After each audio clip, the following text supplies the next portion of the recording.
Olá, alunos e alunas do Humanas em Foco, sejam bem-vindos agora à nossa terceira aula de História do Brasil. Eita, me lembrei, desculpa aí, eu cheguei correndo aqui no estúdio para tentar gravar essa aula aqui para vocês, né? Porque, olha, o Enem tá chegando, não podemos perder um minuto sequer, os vestibulares também estão chegando. Então, qual é o nosso terceiro tema? Hein, aluno? Hein, aluna? Quem adivinha? Muito bem, aqueles que adivinharam, acertou. O assunto de hoje é o chamado Governos Gerais no Brasil.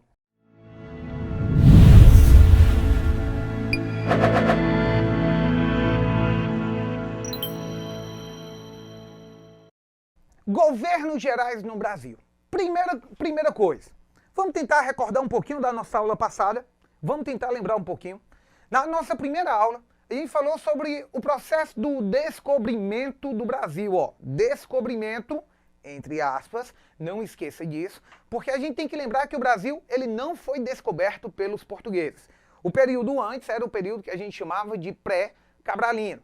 Aí entrou um período de 1500 a 1530, o qual chamamos de período pré-colonial. Aquele período que vieram os portugueses, né, morar dentro das tribos indígenas, conhecer um pouco da cultura indígena, porque para que você consiga conquistar algo, é necessário que você o conheça. Então é necessário também a gente observar que falamos sobre um pouquinho desses caramurus, que falamos um pouco do pau-brasil, um pouco do que foi os nomes, de todos os nomes que o Brasil teve, até o momento que ele foi se chamar Brasil. Né? Lembrem que foi Ilha de Veracruz, Terra dos Papagaios, até que chegou o nome Brasil e a origem desse nome. Lembramos também que falamos da importância da construção das feitorias, que inicialmente tinha a função de demarcar o território e depois foi logo fazer o armazenamento do nosso primeiro produto da economia, que foi justamente o pau-brasil. Aí chegamos no ano de 1530, lembrando que a coroa portuguesa mudou o seu pensamento em relação ao Brasil.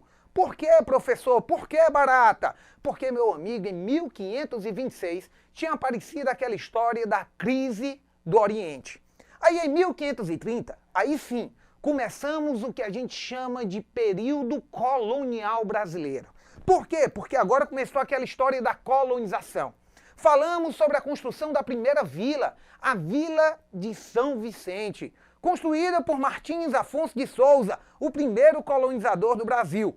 Aí explicamos um pouquinho que ele também introduziu aqui no Brasil o que a gente chama do primeiro produto da economia colonial brasileira, que foi a cana-de-açúcar. A cana-de-açúcar começou a ser produzida em São Vicente. Mas vejam bem, também explicamos que dentro desse período existia um negocinho que a gente chamou de divisões de terra. A coroa não tinha recursos para poder ficar colonizando todo o território, um território do tamanho desse nosso Brasil. Então ela decidiu implementar o que já tinha feito em outros locais, que foi o que a gente chama de sistema de capitanias hereditárias. De repente, observamos que as capitanias hereditárias foram divididas em 15 capitanias e que foram distribuídas para 12 donatários. Não esqueçam, 15 capitanias distribuída para 12 donatários. Aí o que foi que mudou, professor? O que foi que aconteceu? Lembra o que aconteceu? Das 15 capitanias, somente 2 estavam prosperando. Quais eram? Muito bem, acertou quem disse Pernambuco e São Vicente. A coroa portuguesa, em 1549, então, decidiu incentivar a colonização. Tentar fazer com que os donatários pudessem de fato ocupar. E começaram a se perguntar, qual é o motivo que esses donatários não estão indo para o Brasil? Qual é o motivo que a colonização, que o sistema de capitanias não está dando certo? Veio as respostas. Primeiro, a falta de atrativos, de fato, não existia nenhum atrativo. Segundo, qual foi, Barata? O segundo motivo é que simplesmente eles não tinham proteção, eles não tinham condições. Lembrem que aqui nesse território existiam dois grupos de índios. Os índios que a gente chama de tupis, aqueles que eram mais pacíficos, e os índios que eram antropofágicos. Quem são os antropofágicos? É a mesma coisa da gente falar que são os canibais. Mas não esqueçam, nosso aluno, foco no Enem, e não vamos esquecer não. Fica de foco, ó, foco no Enem. Que quando eu falo em índios antropofágicos, em índios canibais, eu não estou me referindo que isso era uma refeição diária deles não, né? Tem gente que deve estar pensando, eita, professor, quer dizer que o índio quando estava com fome ele ia comer um dedo humano? Não. Ele não ia dizer, estou com fome, eu quero uma coxa, não. Não era assim não. Quando ele comia, quando ele praticava o seu ritual, era um sinal até de respeito a quem estava sendo vitimado, né? Porque ali ele admirava, ele dizia que estava comendo para adquirir a força ou simplesmente para adquirir a sabedoria. Então, Barato, o que foi que o governo fez? O governo, querendo explorar o território, ele simplesmente decidiu então implementar no Brasil uma centralização maior do poder. Porque lembra, ó, detalhe, pegadinha aí, viu? O sistema de capitanias hereditárias, ele descentralizava o poder. Então a coroa achava que isso era um problema. Aí o cara tem que dizer, é verdade. As capitanias hereditárias, cada donatário era responsável por tudo na sua terra. Então o que foi que aconteceu? A coroa decidiu enviar para o Brasil, em 1548, né, o primeiro governador-geral do Brasil. Cara, começava o período que vai ser o nosso assunto da aula de hoje. Os governos gerais. Governos gerais no Brasil. O que foi isso, Barata? O Brasil teve vários governadores. Foi uma tentativa da coroa portuguesa de centralizar, proteger e aumentar a arrecadação. Então a coroa pegou e disse, cara, para que a gente possa fiscalizar o território e dar a proteção que os donatários não estão tendo, teoricamente, a gente pode mandar um governador. E esse governo também vai ser responsável por, além de fiscalizar, além de proteger, arrecadar os tributos. Foi aí que a coroa decidiu mandar para o Brasil o primeiro governador geral, Tomé de Souza. Tomé de Souza, minha gente, ele foi o primeiro governador geral. Chegou aqui, governou até 1553 aproximadamente, e implementou uma série de mudanças. A primeira coisa que ele chegou foi inaugurar a primeira cidade do Brasil, porque a primeira vila tinha sido São Vicente com Martins Afonso de Souza. E a primeira cidade do Brasil foi inaugurada com Tomé de Souza, Salvador, terra baiana, meu amigo. Um beijo ao povo de Salvador, um carinho especial que eu tenho por essa terra linda, linda demais, meu pai. Então vamos lá, Salvador de todos os nossos santos, né, foi a primeira cidade do Brasil. Tomé de Souza, ele começou implementando a cidade. Quando ele veio para cá, ele também veio com um bocado de gente, veio um bocado de gente de Portugal com ele. E aí quando muitos portugueses estavam vindo. Lembrando, quem eram os portugueses que vinham para o Brasil? Como era que a gente chamava? Eram os chamados lançados. Lançados. Essa era a denominação dada a esse português. Por que, Barata? Porque eles eram aquelas pessoas indesejáveis dentro de Portugal. Lembrem que vieram para cá todos os tipos de portugueses. A pessoa cometia algum crime lá, a pena era, vai morar no Brasil. Imagina, o Brasil era como se fosse o grande lixo português, né? Se a gente fosse olhar. Claro que é uma brincadeira.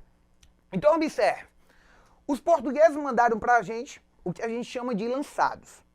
Aí os lançados chegaram aqui no Brasil. Só que tem um problema. Lá eles não eram nada, em Portugal eles não eram nada. Aqui, eles começaram a se sentir superiores, porque eles eram brancos, eles eram civilizados. E eles também estavam vendo que aqui a mão de obra indígena dava para ser trabalhada, né? O índio, ele já era escravizado desde o início da colonização brasileira. Lembra que com a introdução da cana-de-açúcar, não esqueça, a partir da introdução da cana-de-açúcar em solo brasileiro, a relação de trabalho entre o índio e o homem branco mudou. O índio deixou de fazer aquela troca de mercadorias, que a gente vai chamar de escambo, e começou agora a fazer o quê? Mão de obra escrava. Ele começou a ser uma mão de obra escrava. Então, de repente, o português vinha para cá não para querer trabalhar, mas para se sentir membro de uma nobreza. Aí Tomé de Souza, quando veio para o Brasil, fundou a primeira cidade, e juntamente com ele veio o primeiro bispo, Dom Fernando de Sardinha. Dom Fernando de Sardinha ele veio para cá e inaugurou o primeiro bispado do Brasil, lá em Salvador. Juntamente com eles, também veio um homem que pertencia à Companhia de Jesus, à companhia do nosso Papa Francisco, né? O Papa da Igreja Católica, o Papa Francisco, membro, seguidor, admirador dos jesuítas, né? Lembrem disso. Então, de repente, o que a gente chama de Padre Manuel da Nóbrega também começou a fundar as primeiras missões. Ele foi tentar fazer os aldeamentos, fazer o processo de catequização dos índios, cara. Porque o papel deles era tentar civilizar o índio, era tentar educar, tentar fazer com que o índio seguisse as normas da igreja. Porque o índio, na concepção dos jesuítas, na concepção da igreja, eram seres mais próximos de Adão e Eva, era um barro puro, era um ser puro que poderia ser moldado. Então eles queriam fazer isso com o índio. Observem também que juntamente com Tomé de Souza, outro produto foi introduzido no Brasil. Qual era esse produto? Eu brinco muito com isso. Eu digo que foram os primeiros chifres do Brasil. As primeiras cabeças de gado foram introduzidos aqui no nosso território, cara. Isso pra quê, barato? Pra que ele trouxe o boi? Pra que ele trouxe a vaca? Ah, foi pra comer? Não. Eles trouxeram o gado para que o gado fosse o que a gente chama de força motriz dos engenhos. Então não esqueça, o gado ele foi introduzido no Brasil a partir da chegada de Tomé de Souza e ele vinha para funcionar como força motriz dos engenhos. Tomé de Souza criou toda aquela estrutura, mas Tomé de Souza foi embora. Em 1553, Tomé de Souza pediu para sair, voltou para Portugal. Então Portugal decidiu fazer o quê? Enviar o segundo governador-geral. Quem foi o segundo governador-geral aqui do Brasil? O segundo governador foi esse cara aqui, ó, que a gente chama de Duarte da Costa. Duarte da Costa, para muitos, ele teve o governo mais desastroso da nossa história. Por quê, professor? Primeiro, quando Duarte da Costa chegou aqui, ele trouxe mais gente. E ele também aumentou a quantidade de engenhos. Se tu aumenta a quantidade de engenhos, o que é que tu precisa para produzir mais? Mais matéria-prima. E para você ter mais matéria-prima, você precisa do quê? Disso aqui, ó, cara. De mais índio, de mais mão de obra. Resultado, aumentou a escravização do índio. O problema, esse era o grande problema, é que o índio não estava mais aceitando de forma nenhuma esse processo de escravização. Não porque ele era preguiçoso, não porque o índio não gostava de trabalhar, não é nada por isso não. Isso aí foi a desculpa que eles vão utilizar depois. Mas é porque o índio ele trabalhava pensando no quê? Na subsistência. O índio ele não trabalhava pensando em acumular a produção, não. Ele trabalha diariamente pensando na sua subsistência, simples assim. E era difícil você fazer esse processo que a gente chama de escravização do índio. Mas de repente, lá estava o cara. Lá está Duarte da Costa, que veio para o Brasil. Duarte da Costa estava aqui e trouxe mais gente, aumentou os engenhos.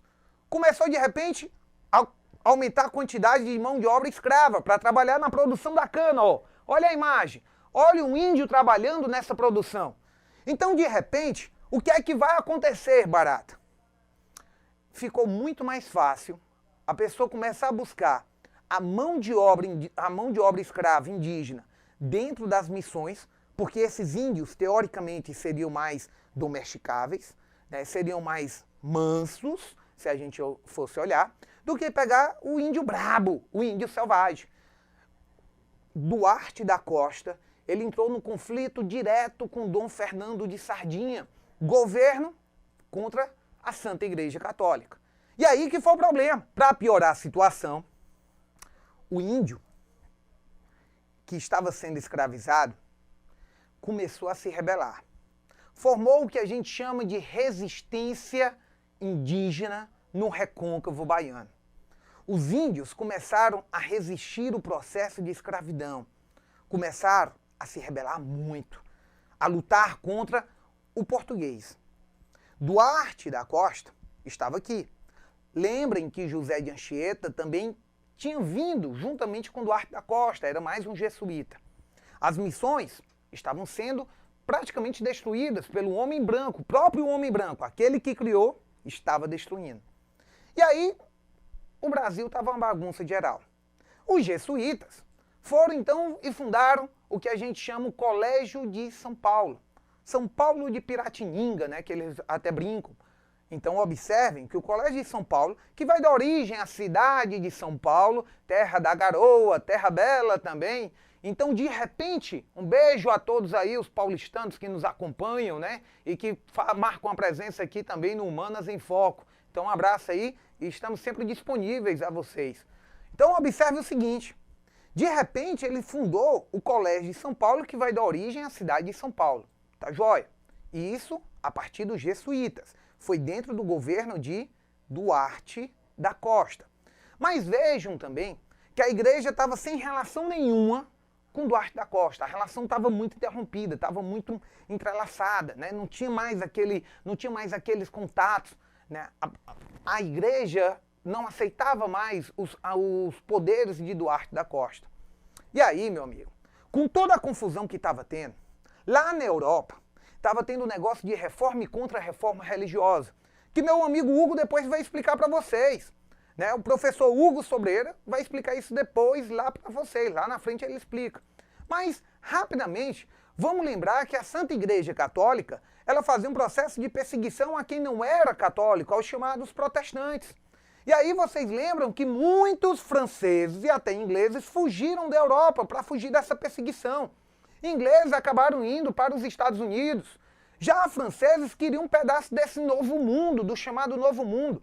Então o que foi que aconteceu? Os franceses vieram para o Brasil e acabaram fundando o que a gente chama de França Antártica. Duarte da Costa estava com seu governo perdido. Ele foi retirado em 1558. E agora quem vinha para o Brasil, para governar 15 anos, era o novo governador-geral. Esse cara aqui, ó, Mendes Sá.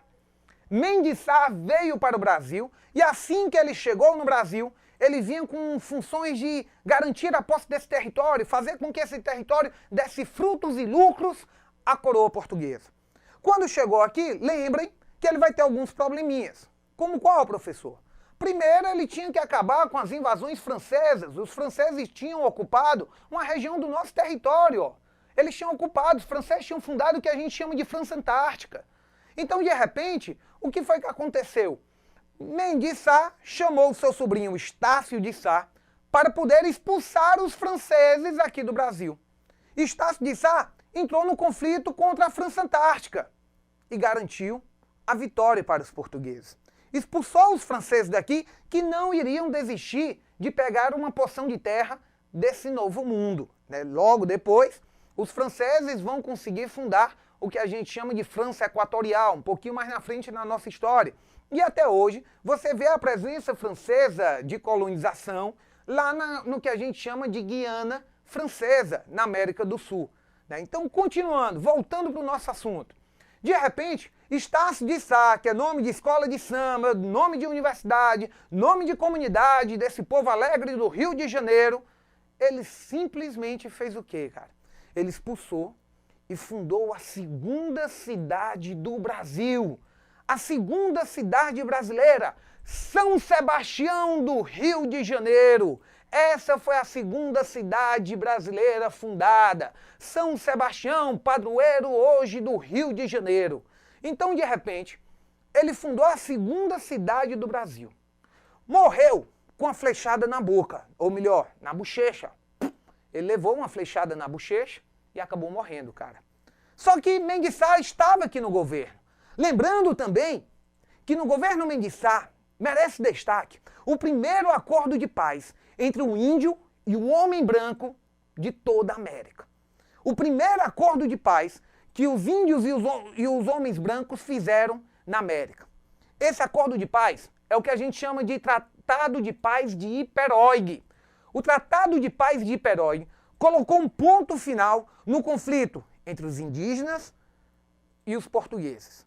Parecia que estava tudo belo, estava tudo perfeito. Parecia que José Anchieta tinha conseguido esse milagre, conseguiu a paz. Os índios notaram que, independente da ocupação portuguesa ou francesa, eles iriam acabar sendo explorados. Que os franceses, que tinham ajudado os índios inicialmente, dando armamento para o que a gente chama de Confederação dos Tamoios, a Confederação dos Tamoios, o qual José Anchieta foi o responsável por acabar com essa confederação, com que tratado? Muito bem, aqueles que acertaram, Tratado de Paz de Iperóigue, que foi o primeiro acordo de paz entre o homem branco e o índio da América. Então, de repente, estava tudo bem formado, cara. Estávamos começando a ter uma imagem de fato que a paz iria reinar. Foram 15 anos de governo. De repente, em 1570, veio a primeira decisão. Dentro do governo de Mendes Sá, a coroa portuguesa começou a pensar como é que ela poderia buscar mais lucros dentro do Brasil. E tinha que agradar também a Santa Igreja Católica, não esqueça disso. Por quê, professor? Porque, cara, ainda estava acontecendo a escravização indígena. Nenhum homem branco que vinha para o Brasil vinha com o intuito de trabalhar, não. Ele vinha com o intuito de quê? De explorar a mão de obra indígena. Então estava tendo a escravização. Quanto mais índios fossem escravizados, mais difícil seria a igreja tentar realizar o seu papel, catequizar os índios, né? Tentar catequizar os índios. Então observem, de repente, que a coroa começou a pensar, estava pressionado pela igreja para que não permitisse a escravização do índio. E ao mesmo tempo, a coroa queria lucrar. O que foi que a coroa fez? Em 1570, pensando em buscar o lucro, pensando em tentar fazer de fato um processo o qual ela pudesse ganhar mais na colonização brasileira, a coroa portuguesa decidiu substituir a mão de obra. A coroa portuguesa decidiu encerrar a escravização indígena e começar a escravizar a mão de obra negra aqui no Brasil. Praticar o que a gente chama de tráfico negreiro. Mas por que, barato? Primeiro, eles vinham com aquela história que escravizar índio era complicado. O índio conhecia bem a terra, então num piscar de olho ele fugia. Enquanto o cara estava aqui capturando, aí de repente o feitor olhava para o lado, o índio fugia. Então não tinha condições. O índio, ele não conhecia a cultura de plantar a cana. O negro já. O índio, ninguém ainda conhecia a cultura dele direito. E os portugueses já conheciam a cultura do negro. Inclusive, os portugueses já escravizavam. Foi aí, então, que em 1570, para matar duas vontades da mesma hora, agradar a Santa Igreja Católica e, ao mesmo tempo, ganhar algum dinheiro com isso, porque o índio, ele não era comprado, ele era capturado, e o negro já seria comprado, então ia gerar imposto, e o Estado vive de imposto. Pensando justamente nisso, que a coroa portuguesa decidiu iniciar o tráfico negreiro, em 1570. Mendes Sá iria embora do Brasil em 1572. Ele estava indo embora. Tchau, Mendes Sá. Quando ele foi embora do Brasil, a coroa portuguesa então disse o seguinte: o Brasil é um território muito grande. A gente poderia dividir o Brasil em dois e ter dois governadores, já que tínhamos duas cidades. Vamos ter dois governadores? A gente divide o território brasileiro e fica tudo ok. Decidiram então em 1573 dividir o Brasil na porção norte, com a capital sendo Salvador, e a porção ao sul, tendo a capital como São Sebastião do Rio de Janeiro. O problema é que essa divisão não iria demorar muito tempo. Não iria demorar muito tempo, porque em 1580 iniciaria o processo que a gente chama de União Ibérica. Meus caros alunos do Humanas em Foco, eu espero que essa aula tenha sido bem expositiva, um pouquinho mais explicativa. Lembrando que no primeiro momento dessa viagem que a gente chama da história do Brasil, A gente está abordando cada tema de uma forma mais simples, mais direta. Numa segunda volta que a gente vai dar nesse tema, a gente vai explicando cada detalhe, cada momento. E numa terceira volta, né, a gente vai tentar falar todos os assuntos sobre a história do Brasil. História é isso. História é acompanharmos devagar, lentamente, e sempre estar atentos a todos os detalhes.